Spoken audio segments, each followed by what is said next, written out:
Hello, hello, hello. What is going on, everybody? Give me just a second. Just gonna make sure that this is on and working, and then we will get going. Usually takes just a minute. Hello, hello, hello. What is going on? All right, that sounds good enough for me. So this is our weekly live stream. This is our time to ask questions and just chat and talk, and it's great. I've been doing this for the past several months. I've been really enjoying it because I get so many messages all the time on LinkedIn and Instagram and Twitter or X, emails, and I just can't answer them all. Although I do try, I just can't answer them all. And so this is kind of like my my time for you guys just to answer your questions. And there are a lot of questions out there. So I hope that that is helpful. There is a delay between right now what I'm saying and when it actually goes on your screen. It's about a 30-second delay. So don't spam. If you spam stuff, me or one of the moderators will definitely remove you, and that's not what we want. We don't want that. At the very end, so at the very end of the live stream, what we're going to do is we are going to do a giveaway. I do this at the end of every single live stream, and the giveaway is free courses just for you. There's no cost to you at all. And so I hope that it is helpful. And if it is helpful, let me know. What we're going to do is, I see there are some people already in here, but it usually takes a minute or so for people to join. But what we're going to do is I'm going to start answering questions. And once, you know, we get the ball rolling and we start answering some questions, just feel free to, post your questions and I will try to answer them. I'm going to start up here. This is someone who's already been writing in here. This is for Clinton. Clinton, I remember you from a previous one. You have some good questions. Let me actually skim through these because there's a lot of questions. So you had one on balancing technical skills and business soft skills. More important early on, technical or business / soft skills. What do you think is the biggest mistake? Yeah, there's a lot of questions here. So I'm going to say a good one to answer. Maybe I'll answer two of them, but a good one to answer is the biggest mistakes that data analysts make at the beginning of their career. I think one of the biggest mistakes, and this is something I made early on. This is something that, let me scooch over, be more in the middle. This is something that I did very early on, which is I just looked at the basic question of what they were asking and tried to answer it. So I didn't really dive into things. Someone would say, hey, what is this? And I would just go quickly look it up in a SQL statement and say, here you go, there's your answer. But I wouldn't ask follow-up questions. And so they actually wanted something slightly different. And so they actually wanted something a little bit more in depth or a little bit more nuanced. But because I didn't ask follow-up questions, I just took them at what they were asking and I went and gave it to them. It usually led to more questions and more issues and more follow-up. And so I could have saved myself a lot of time just looking it up or asking those questions at the beginning. So I think a lot of people make that mistake early on. Another question that you asked was, how can you balance learning technical skills and soft skills? I think learning soft skills without being in a job is very difficult. I don't have a great answer on how to even do that. Besides, I'm going to make a series on YouTube, by the way, for soft skills. So it'll be on communication and presentation skills and, a few different things. I think it's going to be really great. I'm going to kind of demonstrate how you might be able to practice this, although I never did this. I personally just learned on the job. I think technical skills are more concrete. You can absolutely start learning this before you even get a job. So the balance is very weighted on the technical skills at the beginning. But then once you get into a job, you land that first job or you practice for your interviews, you get an interview, you can learn from that interview process on what they're looking for, what they're not looking for. But it is very difficult to learn a lot of those soft skills without being in a job. That's my personal opinion. It's quite difficult. Hey, we have a lot of people joining. If you have questions, let me know. Just put in the chat. I will try to get to it. There's a delay. I'm also reading through a lot of different questions. Let's see.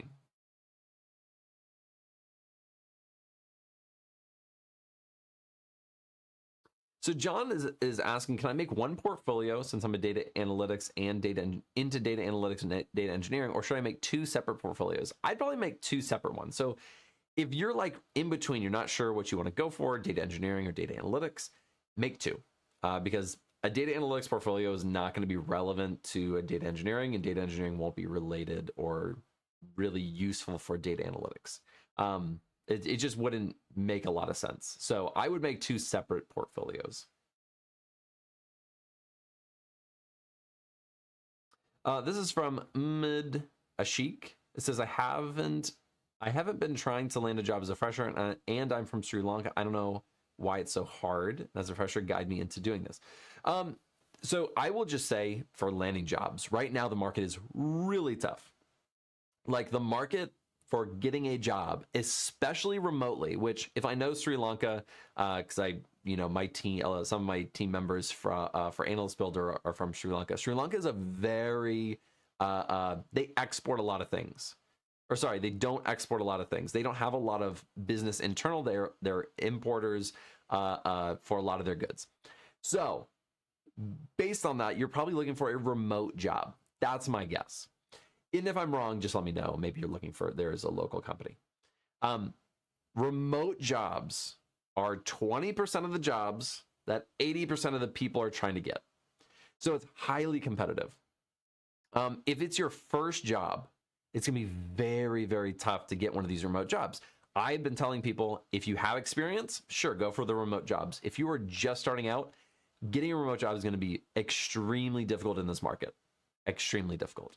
I just think that if you can go local, if you can make a connection, if you can find someone, reach out to someone personally, that's the best way. If you have a good resume, you have the skills, you have some projects, you have a portfolio, like you've done all the things that I tell people to do, like in my data analyst boot camp that's free on YouTube. If you do those things and you have everything set up and you're like, I'm ready for a job, I would recommend reaching out to recruiters, trying to make connections online. Remote jobs are, difficult. So, you have to go beyond just applying on like LinkedIn and Indeed and whatnot. Hi, Ryan B. Nobody. Good morning, Alex, the mentor. Hello. How's it going? Thanks for joining. I know some of you guys, I've seen many of you guys before, and I see you guys coming in every week, which means a lot. Thank you. I appreciate it. Robert Sorg, I want to learn more about data engineering after your Pandas class. Awesome. What's the Analyst Builder for data engineering? So that is the first course that I did not make. I'm not a data engineer, but I got my friend Ben Ragojin, better known as Seattle Data Guy, on YouTube. He made that course, and he's going to be making some other courses like SQL for data engineering, which goes into more high level, some architectural stuff and creating pipelines within SQL. I didn't make that one. So that one goes into using things like Airflow, and a few other tools and like AWS Glue and stuff like that. Really great for beginner data engineers. I think it's really, really good.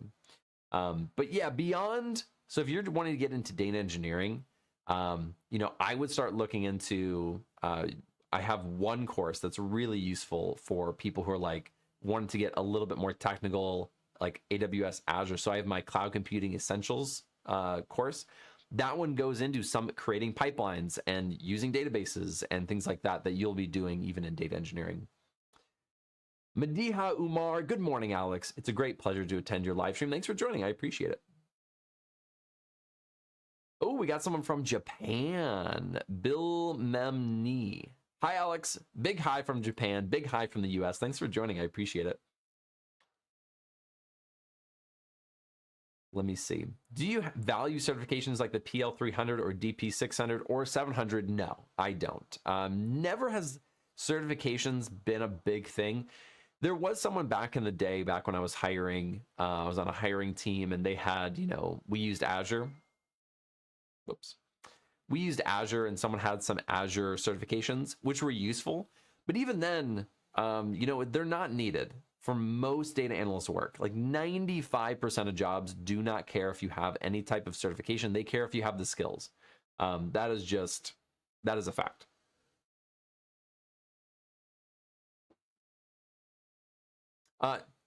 Tiku Meister. Oh, geez, it skipped down again. Hey, Taki Patrick Dash Data Analyst. He's one of my mods. Thanks for joining this morning. Thank you. He's already on it. He's already on it. Don't spam. He's going to get you. Don't spam. Sorry, I was reading what you were saying and then it went down. It says, thanks to your tutorials, I'm a data associate coming from a customer service background. It's a start of a long journey. Cheers to you. That is amazing. I love hearing stories like that because I also don't come from a data background. My degree is in recreational therapy. It has nothing to do with what I do now.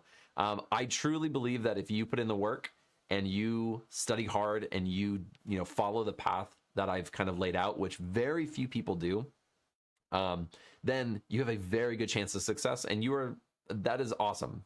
You are one of those success stories. I'm so happy to hear that.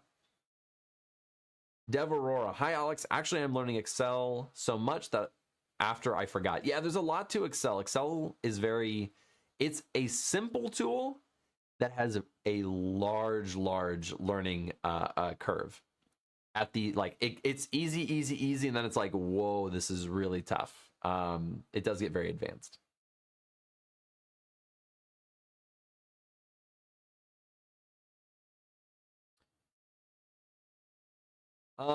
ZXC09 Iffy. I don't know how to pronounce that. I'm learning SQL through course careers. I'm struggling and it's discouraging me. What are some better ways to practice this? I don't know what course careers is, but SQL is like one of those fundamental skills. I highly recommend starting with SQL. I'm glad you're looking at it, but it can be tough. I will say I struggled for probably a month or two to really understand SQL concepts before I kind of started to learn it better. And then, of course, I used it for many years, and I love SQL.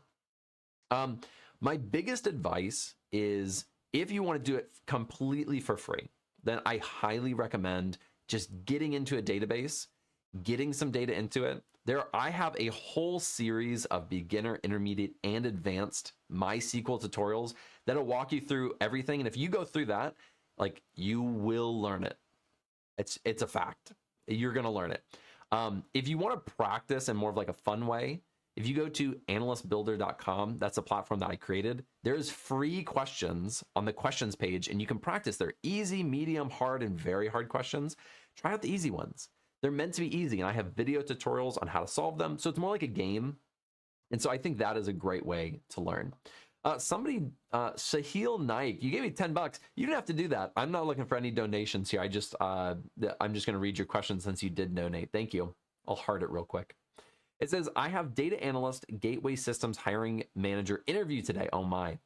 That guy isn't super data person, but more of a gateway operations, satellite comms. What kind of questions should I expect? I would give me some more information on that. And once I get to it, I'm going to answer it. But here's what I'll say. Typically if they're like a hiring manager, they're going to make sure you have the skills. So if you're getting an interview, you probably have some of the skills.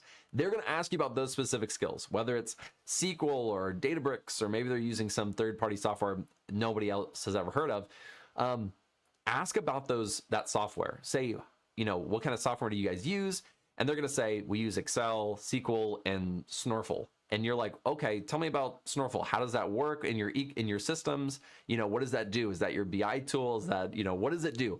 Then you can show your interest, and you can say, oh, okay, so you guys use this and you connect it to this. And that's kind of where I'd be working in that system. I feel very comfortable doing that because I've done this, in previous projects or in previous work or whatever it is.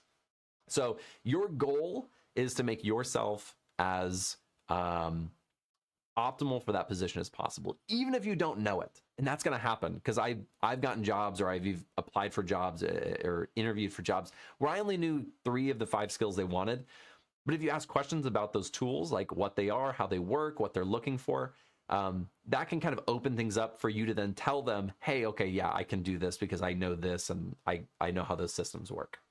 So if you give me more information down below in the chat, I will see that. And then I can maybe give you a more informed answer. But good luck on the interview. Good luck. That is awesome. Zarab Burkadzi. Hey Alex, I'm pretty new on this channel and wanted to ask you about my future steps of becoming a data analyst as a 16-year-old who's learning Postgres for 3 months already. What major also? So if you're 16, you're most likely a junior or senior in high school or grade 11 and 12. I think that's what they call it outside of the US, as like grade 11 and 12. Maybe I'm wrong. But if you're young, first off, awesome getting into like this space now, because the whole market is just crazy right now. We're in this weird market, but learning the skills now will set you up really well for the future. Tech skills are going to be useful in the future. So learning PostgreSQL, great thing to learn. I would continue learning that. I would also pick up, if you have time, I would start picking up things like Excel and things like maybe Python. Programming, if you start earlier, is better in my opinion. I started late, maybe not late. I was like 21, 22 when I started getting into Python, but I wish I had learned it earlier. And so I would start getting into Python and just find something you enjoy, right? When you're young, don't force yourself to learn something just because you feel like you need to learn it. If you really want to learn Python, then learn it and find a way to do that in a fun way. Build a cool project. But majoring, computer science is always a good one. If I could go back, that's probably what I would major in, some type of computer science. But mathematics is also a really good major for analytics jobs. But good question. Awesome that you're already thinking about this. I was not thinking about, well, I was thinking about my future, but I didn't know what I wanted to do that much when I was 16 years old. Madi Voli Garasham, greetings from Nairobi, Kenya. Your next holiday should be in Kenya. I'd be glad to show you around. Listen, I'd love to come to Kenya. I have a lot of people from Kenya and Uganda and different parts of Africa that a lot of people watch the channel. So I'm very appreciative that I can help you guys. I hope I could come out one day. So someone was trying to get me to come out for a conference. They wanted me to talk, but the timing didn't work out. Otherwise, I may have come out there. And I hope I do get to at some point, because that'd be awesome. Follow Hanmi. Hey, Alex, as a beginner, how do I practice my skills on what I've learned? So if you're just getting started, and you don't know, you're like at baseline, you're just getting into tools and just getting into learning how to think like a data analyst and learning how to do anything. My biggest advice is to build projects. You can take tutorial after tutorial after tutorial. And of course, I have lots of tutorials. But once you actually start building something, that's when like something flips from cognitively understanding to a more in-depth understanding of this is something I can actually do. That's why I focus so much on projects in my YouTube series. I teach you the skills and then we immediately apply it into building something, a project. Building something will help you immensely. And so whatever it is, data visualization, data collection, data cleaning, whatever it is, I highly recommend trying to build something. Bilal Minhas. Hey, Alex, voice is much too slow. That's just how I talk. I talk slowly. Good morning. I like that your name is Taki Patrick Data Analyst, because whenever I see it, I know exactly who it is. I don't have to think about it. Well, good morning. Thanks for joining. He's one of my moderators. You'll see his name in blue. Don't mess with him. He'll block you in a second if you start spamming, which I appreciate because it gets too much. Bucci Godwin, how do I transition into health data analysis? So I worked in healthcare for 5-6 years. I was a manager at a healthcare company, in data analytics at a healthcare company. My background is in healthcare as well. So I have a degree in recreational therapy. I was going to go and get my master's in occupational therapy. I was going to go be an occupational therapist. My whole life just changed when I found data and fell in love with it. My recommendation, so I have a healthcare data analyst series. It's like 4 videos on kind of how to get into healthcare analytics. So it covers, here's what you should be looking at. Here's some like topics or things that you should really know about. Things like insurance, claims data, ICBT codes, ICD codes, LOINC codes.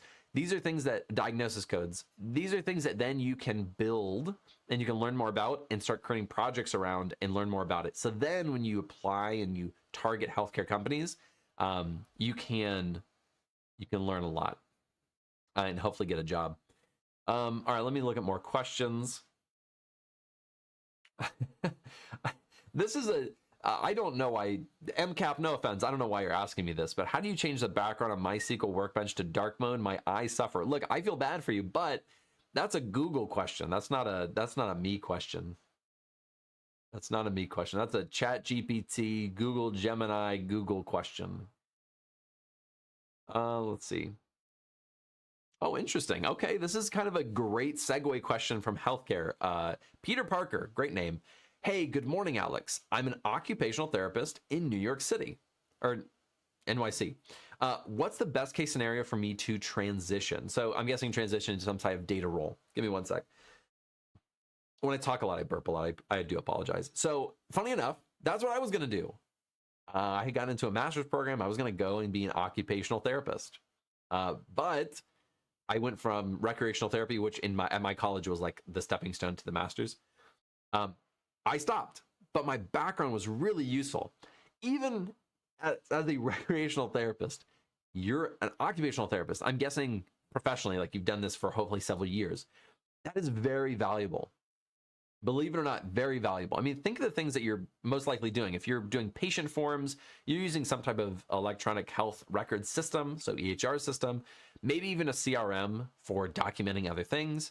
You're probably submitting to insurance, so you're going to know about the insurance process. You're going to know probably about claims data. You're going to know CBT codes, because when they come and visit you, you should be using some type of CBT code. If you don't know what I'm saying, if none of these things are resonating, give me more information. It should be making sense. Like these things should be like, you should know a lot of this, in my opinion. If you don't, then I don't know. Maybe you're working at some, place that doesn't do that, some privately funded thing that they just do it their own way. It's cash business. They don't file for insurance, because if you don't file in for insurance, then you don't need a lot of these metrics or tracking information. But if you do submit for nurses and other people in healthcare, because that was my background. And so a lot of people in healthcare, and I was able to help a lot of them get jobs. And what I always told them is you need to figure out what your niche is. For you, maybe it's, in the rehabilitation, right? Because you're in occupational therapy. But find out what your niche is. There are companies, guaranteed 100%, that fit in that niche. I'll give you a very specific example. When I was under a data science team, but I was a data analyst on a data science team for data collection. We used to hire nurses and doctors, and what we specifically wanted them to know was things about oncology and hematology. Very specific fields, right? That's blood and cancer. But that's the data that we worked with. So I learned that just through other things. But when I got in there, the people who knew that stuff, that's who we hired. And so I got to sit on hiring teams, and we would hire, nurses who wanted to join our team as like a statistician or as a data analyst, but we would hire them, and that made them so valuable. And so we would ask a lot about that kind of information. Tell me what you know about CPT codes and the insurance process and filing claims and all these things. So that's what I would recommend. I really do have a passion for healthcare in general. I'm going to take a sip real quick. Like I think healthcare is one of the best industries for data professionals. I really do. And so I hope that was helpful in any way. If you have more information, put it down below, because then I can read it and I can give you a better, better instructions or feedback. All right, let me look at some different questions. Lifestyle with YEMI. I don't know what that means. My eye. I have technical exercise interview next week, and I'm so nervous and not sure what to expect. Any advice? My advice is the way to become confident in these technical interviews is to practice. And Genuinely one of the best places to practice on analystbuilder.com. Go to the questions page. There are free questions. Go and practice those questions. Easy and medium. Those are the ones that you should be focusing on. Easy and medium. They're free ones. I'm not trying to get anyone to pay for anything. I just think it's a fantastic resource to learn and practice. I made all of those questions. I also have videos to all of those questions on exactly how to solve it. And when you get into technical interviews, they're typically going to ask some type of SQL question. There are also our general technical questions on there. I don't know if we have free ones because that's still in beta. It's our, but those questions give you immediate feedback using AI. So, there are questions like, hey, how do you use SQL? It helps you figure out how to respond to those questions. So I do recommend people using it to learn how to answer those questions effectively. All right, let me look. I skipped down again. I'm sorry. Sahil Naik. Okay, so this is a follow-up from a question earlier. He said he had an interview, but now I wanted more information. He said they use Power BI, SQL, AWS, so S3, Kinesis Analytics. Also, we'll be dealing with radio frequency data, wireless communication systems data. So I don't know about that type of data. That's not my expertise, but I will say those tools are all tools that I teach on my channel. So I have a lot of experience in Power BI, SQL, and AWS. So familiarize yourself with these tools. You want to know how to use S3 buckets, how to, what they're used for, how the data is stored there. I have, again, it's a free video on my channel on these things. I don't have one on Kinesis Analytics. In fact, I haven't used that before. But just AWS in general, you can learn a lot by using, trying to use their SQL databases and, create automations and use their S3 buckets, which are like the most common way to store data in AWS. But yeah, I would just, I would familiarize yourself with these things. So if you don't know Kinesis Analytics, so I don't know Kinesis Analytics. Let's say I'm going into this interview. I'd be looking up Kinesis Analytics. I would then go in with one or two questions. Ask ChatGPT. Say, hey, I don't know about, here's my interview process. Give me like one or two questions. That would be a good question to ask. And so I would be doing research. I try to get a question or two ready and prepared. And then in the interview, I would say, okay, I haven't used Kinesis Analytics yet. I've used S3 buckets, but tell me how you guys use this within your company and, within your workflow. Then get him to talk about it. So then you can then eventually point it back to, okay, that sounds really good. This sounds like something I've done before with this tool or with this tool. So this sounds really familiar to me. That's what I would be doing. Let's see.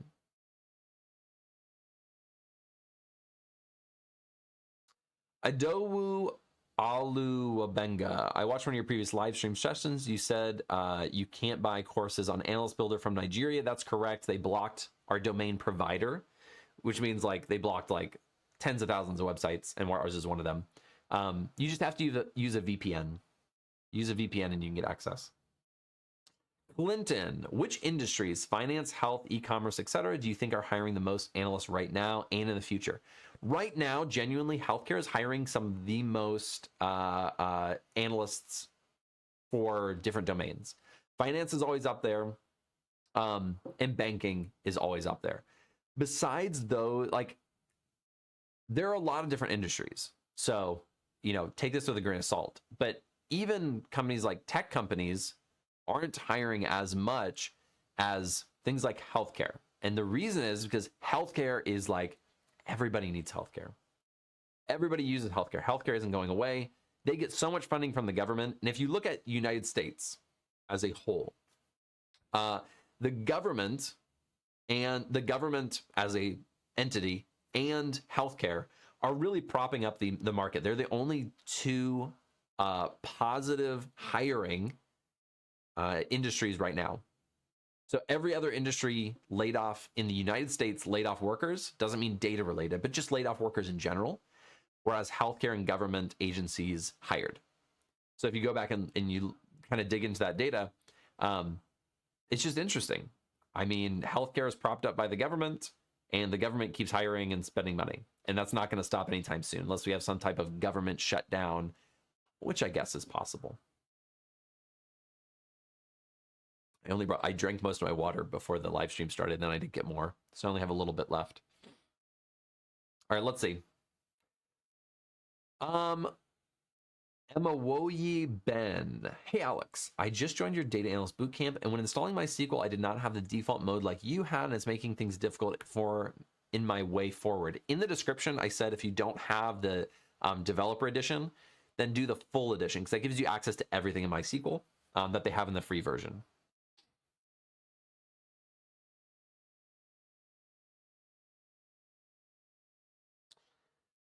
Hey Alex, currently in the this is from Sunny D17 _. Hey Alex, currently in the process of learning a stack of SQL, Excel, and a BI tool in Python. Great stuff to look at. I want to ask you if you can give not a minimum, but a benchmark to be competitive as a entry-level data analyst. So if I were starting over today, and I wanted to get up and going to at least be competitive in the job market, to be able to at least land interviews and potentially get a job, I would, all those skills. Python isn't needed. In my opinion, if I were you, I might actually switch Python right now for AWS and Azure. You know what I just realized? I'm sorry. I have two glasses, and I was drinking out of the one with literally no water, and I didn't see that I had a full one right here. I don't even know what to say. I'm embarrassed. I'm ashamed. I feel like a fool, but I needed that. That was nice. Maybe, no, my wife didn't come in here and fill it up, but maybe she did when I wasn't looking. No, she didn't come in. Maybe I did that. I just don't remember. Anyways, I would be learning SQL, Excel, a BI tool, and I would switch Python. I don't think Python is going to give you like 5-10% market share of companies that even want you to know Python. Excuse me, I got an itchy nose. I would replace that with Azure and AWS first. Azure and AWS, so many companies, especially startups and small companies, are using these tools. And so let's say 30% of companies use Azure and AWS. Well, Azure and AWS are cloud platform tools. So then if companies use things like Databricks, if they use things like Snowflake, no, you haven't used those tools, and there's a lot of third-party, other different tools out there. But you can say, I know Azure and AWS, and I know Snowflake is kind of in that same vein. They have a lot of similar functionality. I'd be able to learn that really quickly. So now instead of the 30%, now it's 40% or 50% of companies out there in the world, in the data world at least, that are using these tools. You'll open yourself up to that instead of the 10% with Python. That's what I personally would be doing. As a benchmark, if you go through all my data analyst stuff on YouTube, and I mean this sincerely, you will be ready to start applying. It's free. If you want to go even more in depth, I have full courses, but those aren't 100% needed. I promise you, you can do it for free. And so I recommend doing it. And then if you're like, oh, I want to advance my skills, then take courses. Go to Coursera, go to Udemy, go to my platform, wherever you want to go to learn it more in depth. But you can learn all those things for free. That's what I would be doing. I haven't read this whole question. Let me just read it. Divine Godfred. Hi, Alex. I'm a fourth-year medical student looking for a side skill that I can use as an income while in school and still remain relevant after. Do you think data analysis is a good option? I don't know. Doctors typically aren't doing what I would consider almost any data analysis. They're just on the healthcare side. I get, if you want to get into like the research side of things, I've worked with a lot of doctors, a lot of nurses in my day, but that's a niche thing. It's transitioning from a doctor into the data world. It isn't super common. And so, I mean, it's not a bad thing to learn how to use data, because if you get into research or you get into, doing medical testing or anything, or you get into the insurance side of things, then data is going to be really relevant. But I don't know if that's like a money maker. I don't know if you're going to be like making good money from it as like a side gig. Like if I were still in college and as a side gig, I'd be like being a helper, moving boxes, or I'd get a job at like a supermarket. I don't know. Again, I don't know your position or what you're doing. I'm just thinking like as a college kid, or maybe you're a fourth year medical student, so you're out of college, you're technically like past your master's, I guess. Or maybe that's your fourth year your master's like portion of the meta. I don't know. But my guess is that if you don't have any work experience, that maybe you can get something in like a hospital, right? I'm just throwing out random stuff. I just don't think data analytics as like a side gig is going to make much money. It needs to be like a full-time job kind of thing. Flash traders. This is a good question. Give me a sec.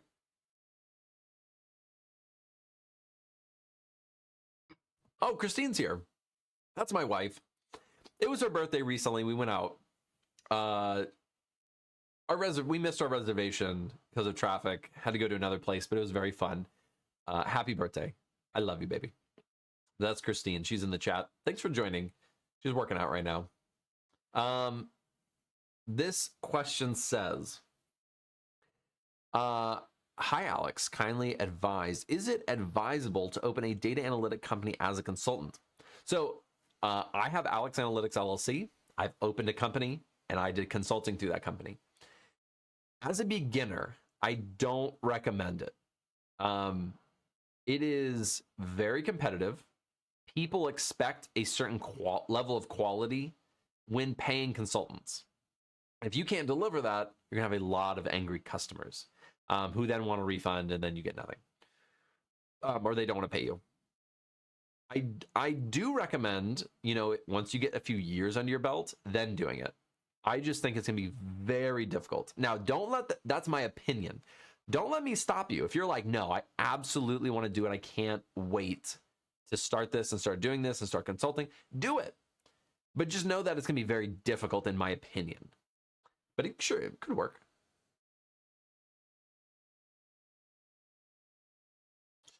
All right, let's see. Mustafa Ahmad, should I spend time solving challenges about SQL on HackerRank, or do you have other recommendations? One, HackerRank is good. I've used HackerRank in the past. I've used LeetCode. They're all good. On my website, Analyst Builder, we have a very similar thing, but ours is data analyst focused. I think it's good for practicing. It can be very monotonous to put data into a database and query the data, and it's just difficult. So places like HackerRank or Analyst Builder, they have kind of challenging questions that make it more fun. That's what I focus on our platform. I try to make the questions and interactions fun. But I see that as, a fun game to kind of practice some skills, but that actually is more relevant when you start getting into like the interview process. That kind of stuff is really good for interview process. If you're wanting to learn it more in depth, you need to take like the full courses, or you need to take my series on YouTube, because that'll go a lot more in depth and you'll build projects, and building is what really helps you learn a lot of like the core concepts. Then those questions take you into these little niches of if this use case or this use case or this use case, and that's where it's useful for interview process. Clinton, great question. Clinton, I remember you from previous ones. You asked great questions. Let's see. You talked about building projects. If you're a hiring manager, what stands out the most in a data analyst portfolio? So I was on a hiring team for several years, and then I was a hiring manager where I hired several people. Usually, the only time I'm looking at a portfolio is when I'm meeting with you like in person. So in the beginning interview stage, the portfolio doesn't really mean a lot. But you should still have projects on your resume, because that does make a difference. But having a portfolio where I actually go into your portfolio website and look at it, I was typically only doing that when I was doing an in-person interview with somebody, like they'd gotten past that first or second round. What stands out the most to me is relevance and the skills used, or the tools used. So when I was back at AmerisourceBergen, now called Cencora, back when I was at that company we were hiring, what I would look for is projects that were useful. So, someone would come in and they were from a healthcare background, they had a project on healthcare, and they were using similar tools. They were using SQL, they were using Power BI, they were using Excel, and I'm like, oh, these are tools that we are going to be using and you'll be using on the job. I'm so glad you have some experience. And then I would ask them, can you talk to me about this project? Tell me about this project. I would ask that. And then they would tell me about it. They would say, okay, I did this, I did this, I did this. Here's how I, connected these. And I could tell a lot about a person's expertise and how much they actually knew from when they were describing their project. So I think that stands out the most to me when they're relevant to the skills needed in that job and also to the domain. Those two things. Don Rowem. Alex, what are some of the projects to undertake in the financial sector of data analytics? I personally have never worked in finance, but I love financial things. So I love investments and stocks and savings and banking in general. I find it very fascinating. My recommendation would be, one, ChatGPT is going to be more knowledgeable on this than I am. But in terms of like the data side of things, you can do a lot of forecasting, a lot of data modeling, a lot of historical trends and patterns within a lot of financial things. Like take the federal funds rate. You can do projections on that, given, these 3 or 4 different independent factors, like maybe it's GDP or maybe it's, debt levels or whatever it is. And then you can use those to predict where you think the federal funds rate is going to go. That'd be an interesting project. But that's ChatGPT. That is a question. So like ChatGPT is good for some things. And that is one that's really good at brainstorming ideas and projects and things like that. That's what I use it for quite a bit. Can I still be a data analyst in the mechanical engineering industry? Sure, why not? I don't know much about it, but I don't see why not. I don't know much about mechanical engineering, if I'm being honest. Like, I don't know what industries use that a ton.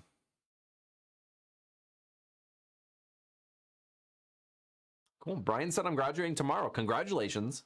Currently working on one of your old projects that used Tableau, but I chose to challenge myself and use Power BI instead. I love that. That's awesome. That's awesome. I do have Power BI projects too, so you can do the Power BI ones if you like Power BI. Creature Quests. I'm 14 years old. Give me the best path to go to because I just started SQL. Learn SQL. So I have a free data analyst bootcamp. Go through that. It teaches you SQL, Excel, Power BI, Tableau, Python, Pandas, AWS, Azure, and soon I'm going to add in my R series and my Git and GitHub series.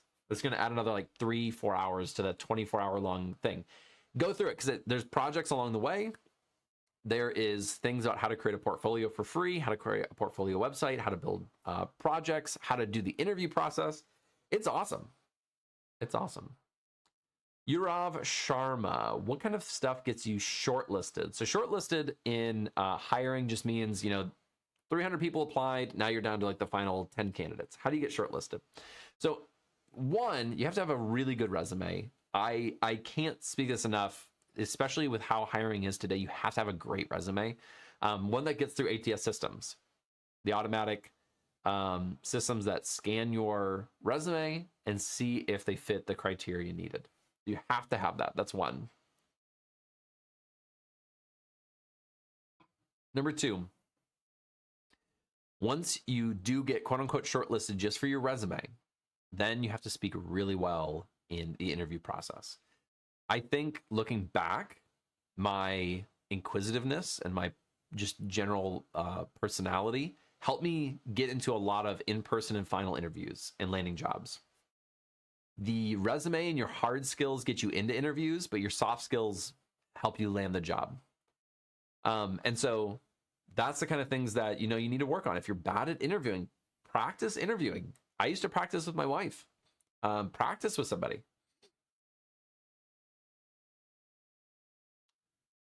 All right, let's see. What's your advice? It's just skipped down. I was about to read a question. Give me a second. Let me go back up.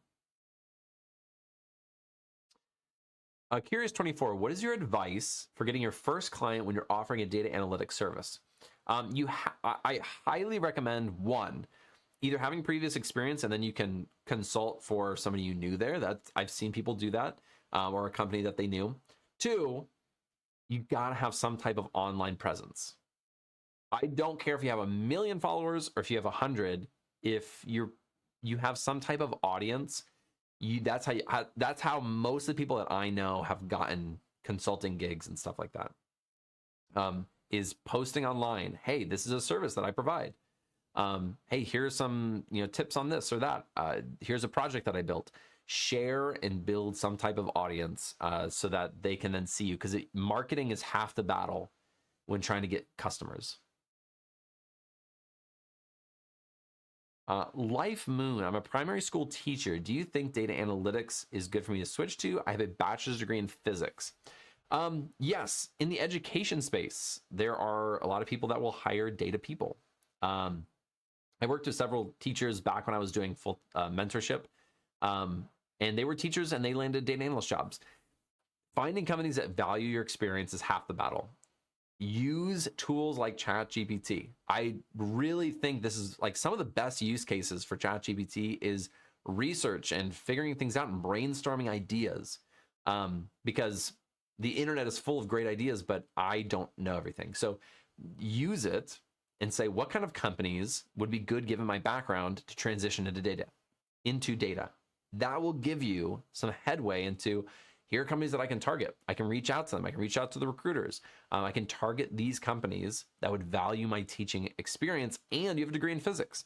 So the degree is helpful as well. You could look at companies that value physics as a degree. Mathematics is huge in data analytics. And so, physics is heavy math. I took physics back in the day, loved it, but it was hard. And so physics is a degree that is relevant and useful in data analytics. This is an interesting one. Ali Siam, is SSIS, SSAS, and SSRS enough for data engineering? Probably not. Companies still use those tools, but I would not be focusing that's like an intro to data engineering. Some companies are still using it, but the tools haven't updated a lot for a long time, and it's pretty simple. You can do data engineering work on it, but if you're not, you need to keep up a little bit more. So look at Databricks, look at, even Alteryx, like some simpler tools. Look at some coding, right? Maybe learn some Python or Scala. Look at AWS and Azure, learn how to use AWS Glue and things like that. That's what I would recommend. Midfielder, our resume sucks. That's the main problem. Yeah, if your resume is bad, that's tough to get a job. Very tough. Jason Rajan, thanks a lot for the free and great YouTube content. You are welcome. I love making it. I'm looking back, I wish there was a YouTube that had the content that I put out. That's why I made the content that I made. Because I wish someone had that when I was first starting out, because I just wasted so much time on random stuff that didn't matter. And I wish I had like a path. And so, Clinton, is it prefer? Let me see. No, I'll answer Lee's and then Clinton's. Lee, hi Alex. What advice do you have for a 50-year-old starting from scratch in data? My advice, and I say this with love, you're not too old, I promise you, but you need to utilize your experience at your age. You have to. If you don't have any previous experience in any industries, let's say you just haven't been working, you've just been, living off a trust fund, you have no experience, nothing, it's going to be very difficult. Because at your age, entry-level jobs most likely won't want to hire you. Intermediate and senior jobs, they expect either domain knowledge or in industry knowledge in that area. So it's going to be difficult. So I hope you can utilize your previous domain knowledge. So look at what that is and try to do that. Clinton, is it preferable to learn Git and version control concurrently with SQL or after SQL? I don't recommend learning it at the same time. I think Git and GitHub, well, anybody can use GitHub. You just create an account, create a repository, put a file in there. It's super easy. It's not even really learning it. But version control and Git, I think, are a little bit more advanced for most people. I know when I first started learning it, Git just in general was so confusing to me. I had to have people continuously be like, no. Here's how you do it. Here's how you save it. Here's how you merge it. And then I figured it out over time. But I would just learn SQL first. I would just learn SQL and not learn it at the same time.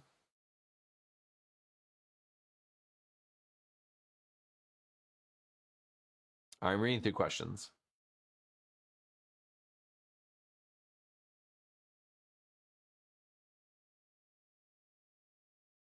Leonard Zell. Hey, Alex, I'm trying to get into data analysis for 3 years now and need a tip.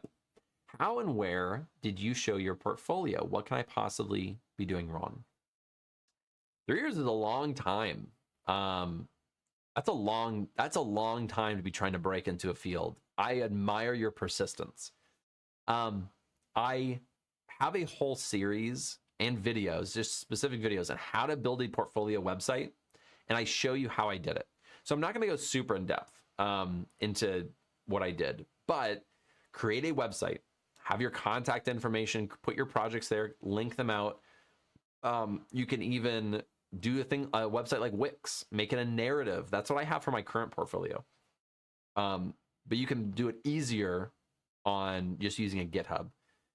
But I have a lot of resources on this, and they're free. You just have to go on YouTube and find them. So my advice would be do those things, create a great resume, and that should help immensely. Oh, interesting. Karen, hello, Alex. I'm in marketing. I'm just learning about marketing right now with my company. Very difficult. And want to move into data analysis. What is the best way to make this shift? And do management skills help in landing such roles? So marketing, actually, there's a bunch of people in data and marketing.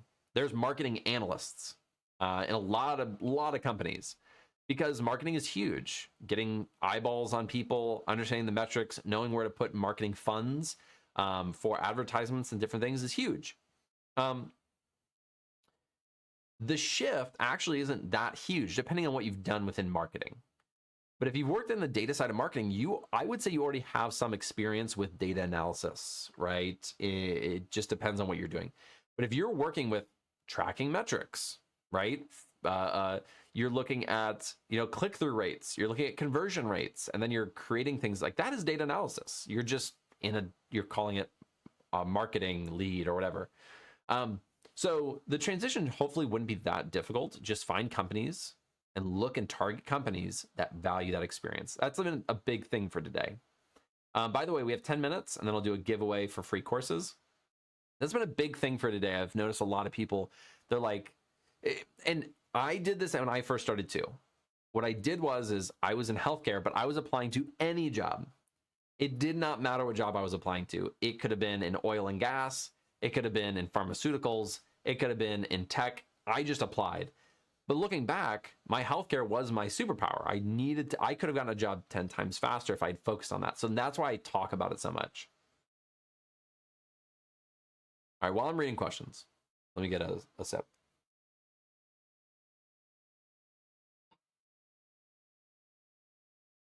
Silas Osei. For storytelling, do you document it after building the project? For storytelling, do you document it after building the project? It depends. So I've done it in a few different ways, and that's why I'm kind of thinking about it. So when I was presenting at one of my previous jobs, what we used to do is we would try to put, I'm kind of low on my screen. I don't know why. Maybe I need to scooch up. What I used to do is, let's say it was a Power BI dashboard. I would just create another, I don't even know what it's called. I'm blanking outside. Just another sheet, right? And what I would do is I would put a lot of this narration that I talked about from the dashboard in this.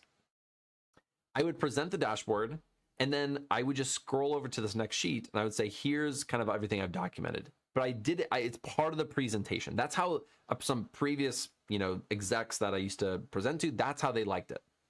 And so that's what we would do. I've also done it where, I'm building out this project. I'm then presenting to a client. So it's not internal, it's a client. And I would, within the presentation, do like tooltips, which are just like little boxes or things that would explain very simply, here's what happened, here's why, which adds to the storytelling a little bit, right? Storytelling is a skill. It is 100% a skill. Some people are born with it, some people aren't. I was not. I had to learn that as a skill. And so what I would do is I would build it out first, then I would document it, but I would present it all in one. That's typically what I did. You can do it while you're learning it too. How important is N8N as an aspiring data scientist? Yeah, you can learn it. It's a new technology, a new tool. Go ahead and learn it, but I don't know how important it is.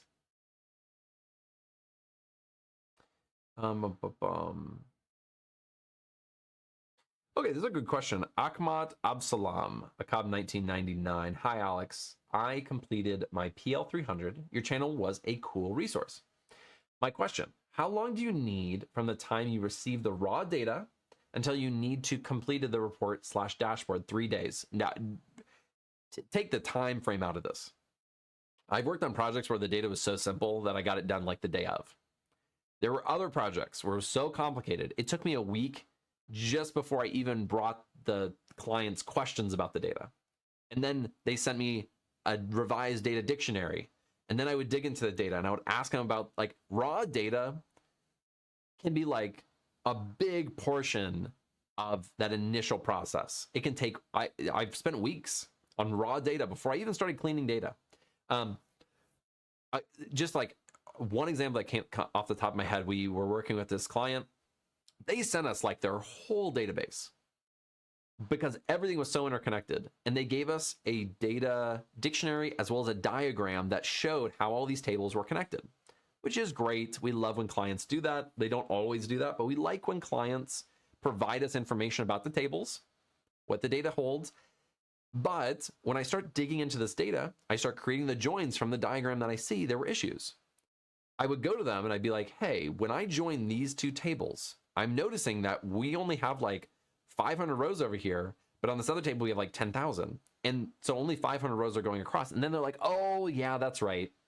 Well, you know, we only just started collecting this data last week. And I'm like, okay, so this data is basically, I said it in a professional way, but I'm like, this data is basically useless. Why did you send this to me? And you know, why is this included? So they sent all this useless data with us. And so it took so long just to get into the raw data and understand it. And every company, every client, they collect different data.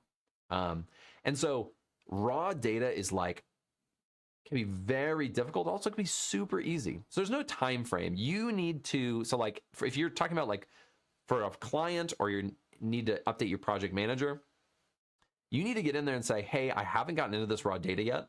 Let me scope it out first. And I'm gonna give you an estimate on how long I think it'll take before we can start with our next process. So whether that's, you know, cleaning the data or they just want to report or we're building a dashboard or whatever it is, you need to like not give a time frame. I've made that mistake. Oh, that'll take just a day. Then it took a week and then they're mad at you. So give it time, start digging into it, start asking questions, then give a time frame when you feel comfortable. Barasa Fabrice. I'm saying it like that. I don't know if that's how it's pronounced. Power BI versus Tableau. Which one would you go with and why?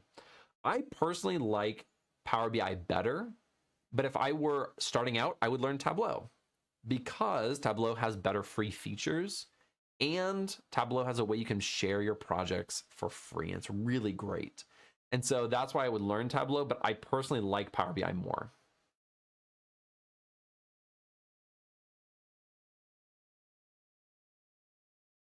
It just skipped to the bottom. I was reading a question, skipped to the bottom.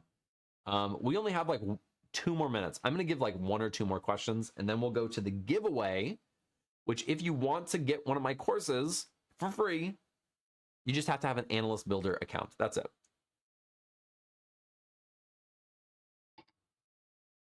My throat is parched today. I'm parched. All right, let me see.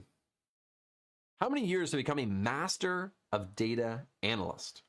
This is from Mustache Din. Great question, Mustache Din. I still don't feel like I'm a master, and I've been doing this for like 8-9 years. I think that mastering something is pretty relative. I was a master of Excel at a previous job because they use Excel very little. But then when I got into a different job, I was like a newbie, a fresher at Excel. So there are levels to it, and it's all perspective and relevance to that job. But I think it takes a long time, like let's say 15 plus years to really master something.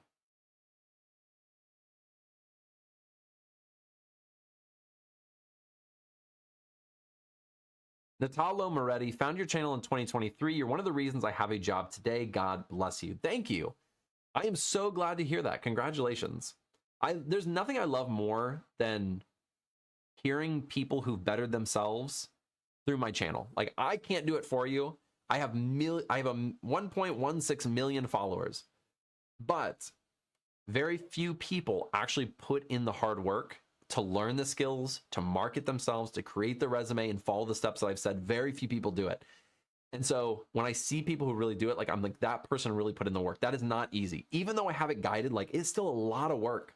You have to believe in yourself, and I'm really proud of you because that's awesome. I love that.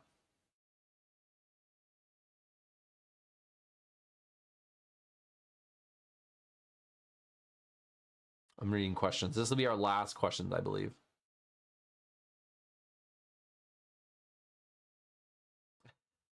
Interesting. Gypsy, this will be our last question. Alex, my current role is a database administrator. After 3 months on the job, my boss got let go. Oh boy. Now I'm feeling like everything is thrown onto me while I have no database experience. What would you do? Oof. I am sorry that's happening. That is terrible. That's not fun, especially if that person was like a mentor. They were like the senior, the lead, and you were learning from them. They were supposed to like kind of guide you and they got let go. That's tough. My recommendation is, for 3 months, you've been doing a lot of things.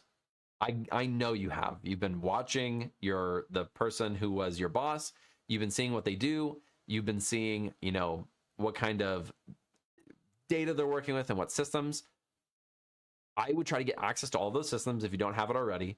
And then I would tell people, like, hey, listen, my boss just got let go. It's all on me now. I'm still learning these systems. Like, set some expectations. I'm learning this. I'm going to do the best I can, but I'm learning this system, so give me time. So I would set expectations, because you just state the facts. Here's what happened. Here's what I'm doing. I'm going to do the best I can, but just give me some time. And then I would learn it as quickly as possible. That is what I would be doing. But set expectations. It's okay to not take everything on, or you can be like, hey, I can't do that right now. All right. Analyst Builder time giveaway. If I'm just going to, down below in the description, you can get a free week of Analyst Builder. You can take, I've seen people take a course, 2 courses in that week for free. It's down below. If you like it, keep using it. If you don't, just cancel your subscription, but it's free. If you want to get a free course today, right now, in like 1 minute, what you need to do, and I'm going to do it with you. We're going to go to, I'm not going to do it on the screen, because if I share my screen, there's so much stuff that could come up. I got emails and contracts and, my social media stuff. So I don't share my screen. Go to analystbuilder.com. Go to pricing. Go to courses. Now I have all my courses on here. Whichever one you want, click on buy. You don't have to buy it. You don't have to buy it. Don't buy anything today. Do not. But what I'm going to do, click on it. Let's say I like this Cloud Computing Essentials with AWS and Azure. I want this one. This is the one I want. Go to the checkout. All right. Go to add promotion code. I'm about to give you a code. I'm about to give you all a code. And whoever redeems it first, they get the course for free. I'll do 5 giveaways today. So let's say this isn't a real one, but let's say the code is Alex. Then I apply it. The price will go to 0. Then you click pay. You pay 0, right? If you're getting an error or the code, whatever, that just means that somebody else got it before you. So that's how we're going to do it. I'm going to go over here to, this is another reason I can't share my screen, because I'm about to pull up where I create my coupons or the codes, and I don't want people seeing all this. Too much behind the scenes. I can't share it. All right, let me get to where I need to go. Next. Here we go, my Lanta. Oh my goodness.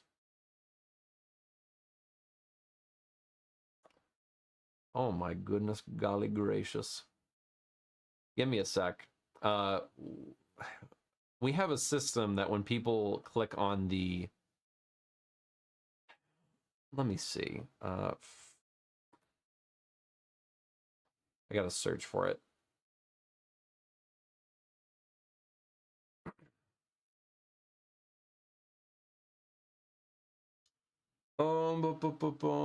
Oh geez. So when somebody gets the here it is, got it. When somebody redeems the 100% off, we're generating a code on our back end, and that then kind of clogs up this code area. And so we've had a lot of people, like hundreds. It's like I think it was like 800 people in the past week sign up for the free week, and because of that, it generates like 800 codes, and then it's all in. It's hard to find. Anyways.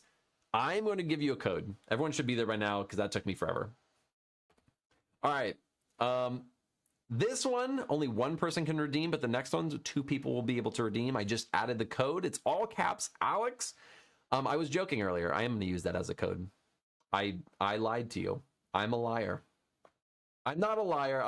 I didn't know at the time. All right. If I'm being honest, I didn't know at the time. Now I'm just joking. All right, the code is all caps Alex. Use that code at checkout for a course, a single course. And let me know if you got it. I'm going to give you the next code. This one you have to know how to spell. Or maybe I have to know how to spell. But this one is experience. We talked a lot today about previous domain experience. Someone already redeemed the Alex code, by the way.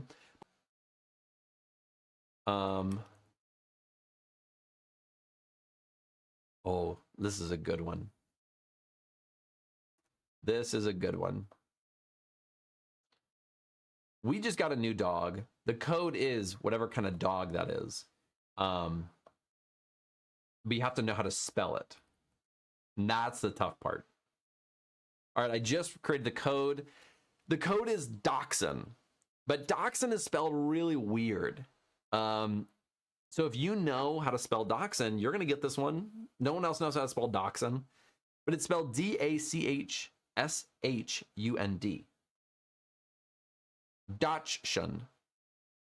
That's how they're pronounced. We just got one. Super cute. I think she's asleep out in our room. But let me know if you were able to get that. If you did, that's great. Oh, the chat disconnected. Oh, I wonder if I get disconnected for a second. I hope I didn't get disconnected. That is our live stream. I hope you guys enjoyed it. Thank you guys for coming. I do this every week, so every Thursday. And I really appreciate you guys joining. If you got a course, let me know down below. If you didn't, there's always next week. So let me say thank you in the chat. Thank you for joining. There we go. If your code is not working, which I just saw in the chat, I said this earlier. If your code isn't working, you didn't get it. You just weren't fast enough. Somebody else got it before you. If you still want to take a course, any of those courses, just get the free week below, because that is another way to do it.